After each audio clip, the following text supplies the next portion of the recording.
Most people feel a certain amount of stress and anxiety in their lives. This isn't necessarily a bad thing. In many situations, feeling a certain level of stress and anxiety can actually help boost your performance in specific contexts. For example, a person may experience a level of anxiety the days leading up to a public speech, marriage, or another big life event. In many situations, a bit of stress and worry can be expected and is considered a perfectly normal reaction. When faced with an upcoming project at work, an important event, or even a blind date, most people will encounter a fleeting sense of nervousness and extra tension.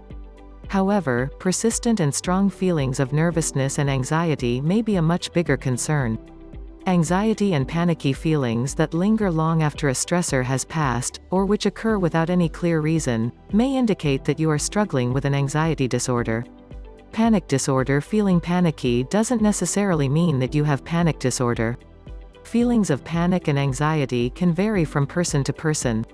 In order for these signs to be considered panic attacks, you must experience at least 4 of the following physical, mental, and emotional symptoms: numbness or tingling sensations, accelerated heart rate, trembling and shaking, chest pain, excessive sweating, shortness of breath, nausea or abdominal pain, feeling dizzy, lightheaded, unsteady or faint, depersonalization and derealization, fear of losing control, chills or hot flushes, fear of dying. Panic attacks are the main feature of panic disorder.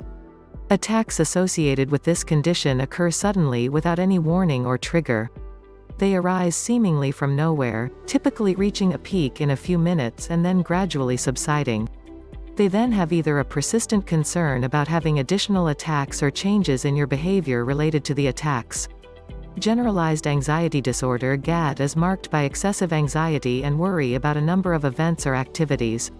The symptoms of worry and nervousness persist for 6 months or longer and are accompanied by a variety of other symptoms, including feelings of fatigue and irritability, difficulty concentrating, muscle tension, and sleep problems. Specific phobias. Phobias involve a fear of a certain object, place, or situation. The feelings of fear the person experiences is excessive, beyond how most people would react, and greater than any actual threat of harm. Many specific phobias have their own names. For example, the fear of flying is known as aerophobia and the fear of spiders is called arachnophobia. When faced with his phobia, a person may recognize that his fear is irrational. However, he will still display extreme reactions and can even potentially have a panic attack. Social anxiety disorder (SAD) involves a fear of being judged by others in social situations. In particular, the person believes he is being negatively evaluated by others.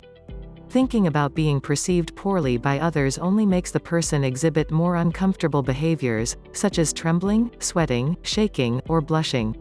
People with SAD often stay away from social events or any situations in which the person may be exposed to the scrutiny of others. Agoraphobia. Often occurring with panic disorder, agoraphobia entails a fear of having a panic attack in places or situations that the person may find socially embarrassing or challenging to escape from. To save face or to feel more secure, many agoraphobics exhibit avoidance behaviors.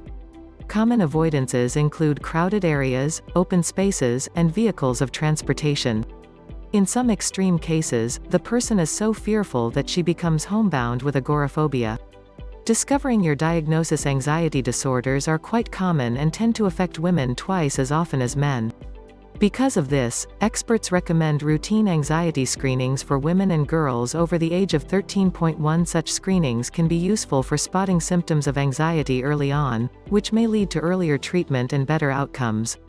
Seek professional help if you experience ongoing feelings of stress, worry, fear, or anxiety. Only a doctor or qualified mental health specialist can determine an accurate diagnosis. Once diagnosed, your clinician will review your treatment options,